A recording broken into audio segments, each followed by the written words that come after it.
Ismail A168125 mewakili sahabat saya Muhammad Syamil Maksyukri A168194 dan Muhammad Fauzul Azim Abdullah A171710. Pada video ini kami akan membentangkan poster kami yang bertajuk Analisis Retrospektif Sejarah Futuhat Umayyah Islamiyah di Al-Andalus pada abad ke-8 Masihi. Selamat menonton! Pertama, pernyataan masalah. Stern 2009 menghujahkan bahawa gerakan futuhat di Al-Andalus pada awal abad ke-8 Masihi giat dijalankan dengan penyertaan kalangan tabi'in iaitu Musa ibnu Nusair bersama dua tokoh lain iaitu Tarif ibnu Malik dan Tariq ibnu Ziyad. Ia bertujuan bagi menyahut seruan jihad sebagaimana laporan Al-Humaidi dalam kitab Jadwat Al-Muqtabas. Kedua, objektif kajian. Ia adalah untuk menganalisis sejarah pembukaan dan perluasan wilayah Islam di Al-Andalus oleh pemerintah Umayyah pada abad ke-8 Masihi. Ketiga, metod kajian. Kami menggunakan kajian kualitatif iaitu kajian sejarah dan analisis kandungan.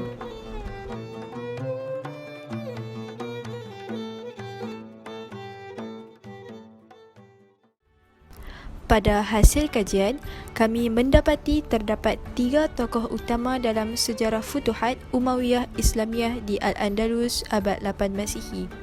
Menurut Al-Sirjani 2011 menyatakan bahawa tokoh-tokoh utama yang memainkan peranan dalam pembukaan Spanyol dan penguasaan Islam ke atas Cordova, yang pertama, Musa ibnu Nusair merupakan Gubernur Afrika Utara.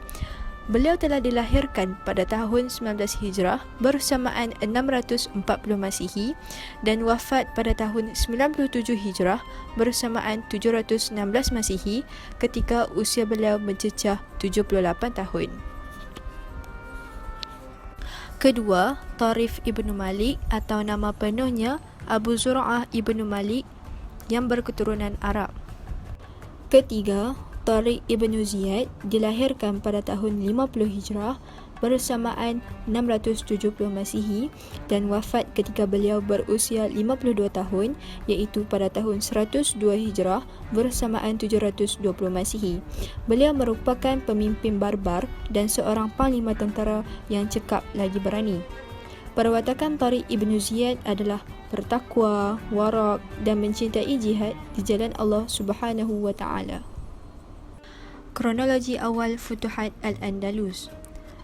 Yang pertama, James 2012 membuktikan bahawa sebelum ketibaan Islam di Al-Andalus telah berlaku persengketaan antara Julian iaitu Gubernur Ceuta dan Roderick, Raja Spanyol.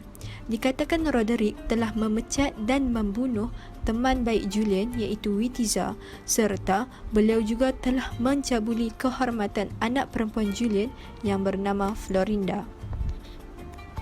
Seperti yang dikaji oleh Nichols 1975, Julian telah pergi menemui Musa ibnu Nusair untuk menceritakan mengenai keindahan semenanjung Iberia. Seterusnya menarik perhatian Musa mengenai kekayaan Spanyol yang tidak diketahui oleh orang Islam. Di dalam pertemuan itu juga, Julian menyatakan hasratnya supaya Musa dan juga tenteranya menyerang kerajaan Roderick serta memerintah Spanyol. Muhammad Tahir 1981 menyatakan pada awalnya Musa berasa curiga dan takut atas perlawanan tersebut.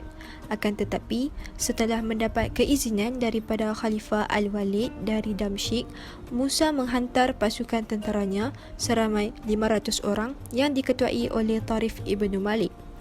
Menurut James 2012, beliau menyatakan bahawa 500 tentera terdiri daripada 400 tentera infanteri dan 100 tentera berkuda.